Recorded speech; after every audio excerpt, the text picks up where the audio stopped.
एक महीने में 4 वीक होता है और 4 वीक में आप 200 घंटे काम करते हैं, बराबर है। आप मानते हैं कि एक साल में 52 वीक होते हैं, लेकिन हम 2 वीक ऐसे ही हॉलिडे में बताते हैं कि बिताते हैं, चलो। तो फिर 50 वीक का, हर वीक का घंटा 50 होता है और 50 वीक के मल्टीप्लाई करके हमें एक साल में 2500 घंटा काम करते हैं और तब जाके हमें 3,60,000 रुपया 1 ईयर इनकम होती है। और इतनी इनकम करने के लिए हमें 3,60,000 रुपया मिलता है, बराबर है। फिर आपने इतनी वैल्यू नहीं दी हो जिस कंपनी में काम कर रहे हैं, क्योंकि आपने 36 लाख की वैल्यू दी है, तब जाके वो कंपनी का मालिक आपको 3,60,000 रुपया एक ईयर का देता है। और उसमें आपकी गिनती की जाए पर आवर की तो 1 घंटे की वैल्यू आपकी 140 रुपया होती है, 140 रुपया। यानी कि आपका एक दिन का जो मेहनताना होता है वो 1440 रुपया होता है, एक दिन का 1440 रुपया।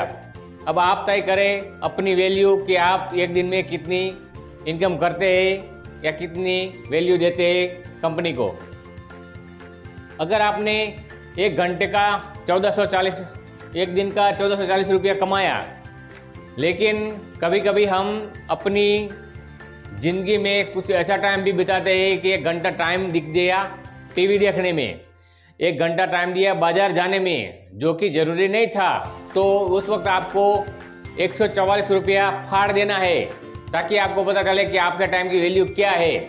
अगर आपने किसी दिन 5 घंटे ऐसे बिगाड़ दिए तो उसके हिसाब से जो भी होता है वो आपको फाड़ देना है, तब जाके आपको वैल्यू पता चलेगी कि आपका टाइम कितना इम्पोर्टेंट है। आपको अपना टाइम की वैल्यू करना पड़ेगा और उसके लिए आपको 144 रुपया नहीं चाहिए पर ईयर का, लेकिन आप तो उससे भी ज़्यादा कमाने चाहते। आप अपनी लाइफ में बहुत बड़ा विजन रखते, बहुत बड़ा ड्रीम रखते और आपको लोगों को टाइम खरीदने की ताकत है और आपको उसकी ताकत को अंदाज़ा लगाना पड़ेगा अपने हिसाब से, और तब जाके आप अमीर बन सकते हैं। अमीर बनना यानी क्या? लोगों का टाइम खरीदना। अगर आपने जिस दिन लोगों का टाइम खरीदना सीख लिया, उस दिन आप टीम वर्क से कुछ भी अचीव कर सकते हैं अपनी लाइफ में। यानी आपको डेलीगेट योर वर्क करना पड़ेगा। सबसे पहला स्टेप आज का है डेलीगेट योर वर्क। आपको अपना वर्क जो है अगर इम्पोर्टेंट नहीं है तो उसको डेलीगेट करना है और किसी को दे देना है कि ये काम तू कर ले मेरे बदले। उसके लिए आपको 144 नहीं देना है, उसको 50, 60 या 70 जितना देना है, फिर बाकी बचा वो आपका प्रॉफिट हुआ। आपको डेलीगेट करना सीखना पड़ेगा। जितना जल्दी आप काम को डेलीगेट करना सीख जाएंगे, इतना आप अपने जीवन में पावरफुल बनेंगे। पावरफुल पर्सन तो सक्सेसफुल होता ही है। आपको तो पता है कि जो भी आदमी पावरफुल होता है वो दिन का इतना बड़ा रुपया कमाता है कि आपकी वहाँ तक सोच ही नहीं जाती। वॉरेन बफेट नाम का व्यक्ति आज एक दिन का 200 करोड़ रुपया कमाता है, तो उसके 1 घंटे की वैल्यू आप आज सोचिए रात को, बराबर है। अगर आपने अपना काम डेलीगेट कर दिया तो आप अच्छा इम्प्रूवमेंट कर सकते हैं अपनी लाइफ में और अपनी प्रोडक्टिविटी बढ़ा सकते हैं। जो अपना इम्पोर्टेंट काम है वही कर सकते हैं और जो काम ज़रूरी नहीं है वो किसी को डेलीगेट कर सकते हैं। दूसरा है नो बोलना सीखो। हर वक्त हम उपलब्ध नहीं रहना चाहिए किसी भी व्यक्ति के लिए, किसी भी पर्सन के लिए। अगर आपको क्या करना है और क्या नहीं करना है वो क्लियर हो जाए तो आपको नो बोलना सीखना पड़ेगा। यानी आपको जो काम इम्पोर्टेंट है वही करना पड़ेगा और जो काम इम्पोर्टेंट नहीं है उसके लिए आपको नो बोलना पड़ेगा। डिफरेंटली आपको शायद आपका घर का काम होगा तो उसके लिए आपको नो बोलना सीखना पड़ेगा। अगर आपको बोला जाए कि ये काम आपको करना है तो प्रेम से बोल देना कि मुझसे ये काम नहीं होगा, और वो आपके घर वाले भी समझ जाएंगे कि हाँ ये वो काम करता है जिसकी उसको ज़रूरत है, तो ये काम ये नहीं करेगा। यानी कि वो काम बिनजरूरी हुए उनके लिए, तो वो काम ये नहीं करेगा। आपके लिए जो भी काम है वो प्रोडक्टिव होना चाहिए। अगर आपकी वैल्यू बढ़ती है तो ही काम करना, वरना आप वो काम मत करना, क्योंकि आपके काम की वैल्यू आप ही तय कर सकते हैं और अपनी कीमत तय करना आपके जिम्मे पर है। You are the creator of your own life.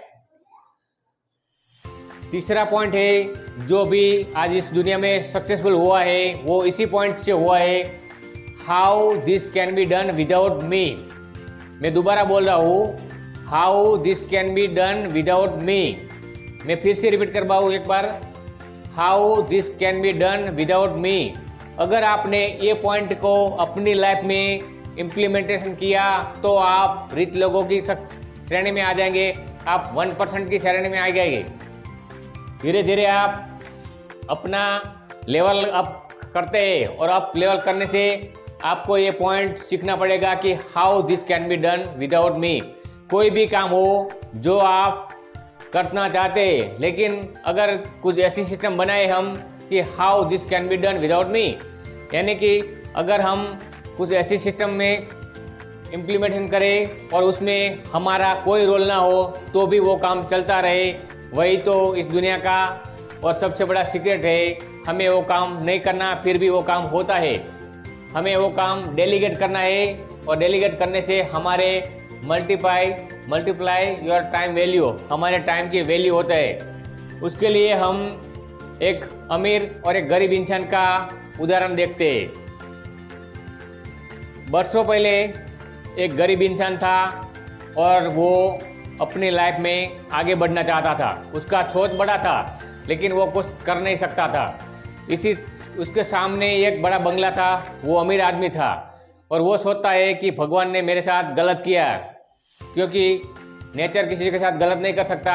तो वो सोचता है कि नेचर ने मेरे साथ गलत किया, लेकिन उन्होंने सोचा कि ऐसा हो नहीं सकता, तो बार बार उसकी विनती की। तो उसके हिसाब से उन्होंने अपनी जो भी विनती है उसको सुनने के लिए नेचर के को आदमी आया और वो बोलता है कि बोल तेरी फरमाइश क्या है। तो वो बोलता है कि ये आदमी बड़ा है, वो अमीर है, वो हर सुख चैन चाहता है, वो मिलता है और मुझे नहीं मिलता है, मैं हर दिन काम करता हूँ। तो उन्होंने बोला कि चल आज से मैं तुम दोनों को सेम लेवल पर ला देता हूँ, यानी कि दोनों को 0 पे कर देता हूँ, 0।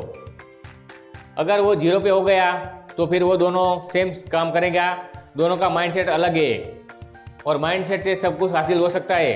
तो उन्होंने अपने पास के जो तालाब थे उसमें से मछली पालन का काम करने का सोचा दोनों ने, और दोनों अपने हिसाब से काम करते हैं। दोनों हर दिन का 400 रुपया कमाते थे, लेकिन गरीब आदमी 400 का 400 उड़ा देता था अपनी ज़रूरत में, और अमीर आदमी उसमें से 100 खर्च करता था और 300 बचाता था। ऐसे ही 7 दिन तक चला तो अमीर आदमी ने 2000 से ज़्यादा सेविंग कर लिया, लेकिन अमीर आदमी ने और गरीब आदमी ने तो कुछ सेविंग कर ही नहीं दिया। उसने तो अपना जो भी था वो उड़ा दिया। अब आप समझ सकते हैं कि धीरे धीरे वो अमीर आदमी थे, उसने सोचा कि अगर how this can be done without मी। तो उन्होंने सोचा कि अगर मैं काम कर रहा हूँ तो अगर मेरे बदले ये काम करेगा तो कैसा रहेगा। तो उन्होंने एक आदमी को हायर किया और उनको 200 रुपये देने का वचन दिया और उनको ना काम पे रख लिया और उनको दूसरे दिन काम पे ले जाएगा। फिर वो दोनों जाके 800 रुपये की मछली पकड़ लाए और 800 में से उन्होंने 200 रुपया जो पर्सन लाए थे उनको दे दिया वेजेस के हिसाब से, और बाकी के बच्चे 600 रुपया में से 100 रुपया खर्चा हुआ और बाकी का 500 बचा। इसी तरह वो धीरे धीरे अपना विजन बढ़ाता रहा, अपनी टीम बढ़ाता रहा और वो आगे बढ़ते बढ़ते हुए इस शहर का सबसे बड़ा बिजनेसमैन बना और सबसे बड़ा मछली पालन का उद्योग उसके पास था। इसीलिए कहा गया है कि how this can be done. कोई भी सक्सेसफुल आदमी होता है तो वो अपना टीम वर्क से आगे बढ़ता है।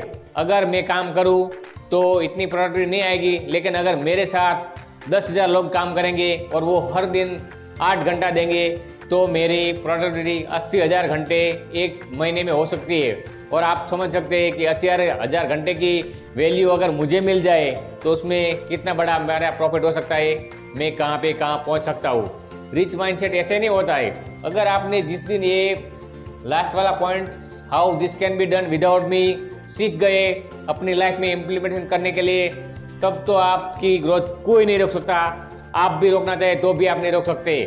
उसके लिए तो बस आपको ये पॉइंट को आत्मसात करना पड़ेगा अपने अंदर, और आत्मसात करने के बाद आप कुछ भी अचीव कर सकते हैं। अगर आपको वक्त बचेगा तो उसको प्रोडक्टिविटी में यूज करने का, और प्रोडक्टिविटी बढ़ेगी तब जाके आपकी वैल्यू तो बढ़ेगी बढ़ेगी। जिस दिन आपने अपनी प्रोडक्टिविटी बढ़ाने के लिए ये 3 काम कर लिए, आपको डेलीगेट करना है अपना काम। दूसरा है नो बोलना है कि जो काम जरूरी नहीं है उसको आपको नहीं करना है। और दूसरा है कि हर काम करने के लिए आपको फ्री नहीं रहना है, आपको अपने टाइम की वैल्यू बढ़ानी है। और तीसरा है how this can be done without मी। जिस दिन आपने ये तीनों पॉइंट अपना जिंदगी में अपना लिए, उसी वक्त आपकी औकात बढ़ जाएगी और आप अमीर बनने की पहली सीढ़ी चढ़ जाएंगे। और मैं तो चाहता हूँ कि आप भी अमीर बने और आपके आसपास के लोगों भी अमीर को बनाए। जिस दिन आपने अपना टाइम की वैल्यू बढ़ाना सीख लिया, आप भी अमीर बनेंगे और अपने आसपास के लोगों को भी अमीर बनाने चाहेंगे, और होगा ही होगा। ऐसा होता है इस दुनिया में, ऐसा ही होता है। जिस दिन ये पॉइंट क्लियर कर लिया अपनी लाइफ में, मैं तो चाहता हूँ कि आप आज से ही अपनी लाइफ में ये तीनों पॉइंट इम्प्लीमेंट करिए और वो माइंडसेट रखें जिससे आपकी हैबिट बने कुछ अच्छा करने की इस दुनिया में। और आप तो जानते हैं कि हैबिट बनाना और क्रिएटिव बनना हमारी आदत होनी चाहिए और हमारी ज़रूरत होनी चाहिए। अगर आपने ऐसा कर लिया तो आप कुछ भी अच्छा अचीव कर सकते हैं इस पूरी यूनिवर्स के लिए, अपनी दुनिया के लिए। अपने आप को अच्छा महसूस कीजिए, अच्छा फील कीजिए और हैप्पीनेस वाला एक मुस्कान दे दीजिए। आप सबको मेरा प्यार भरा नमस्कार। और कल हम देखेंगे हाउ टू बी रिच, हम रिच कैसे बन सकते हैं उसके बारे में कल देखेंगे। आप सबको मेरा प्यार भरा नमस्कार। थैंक्स।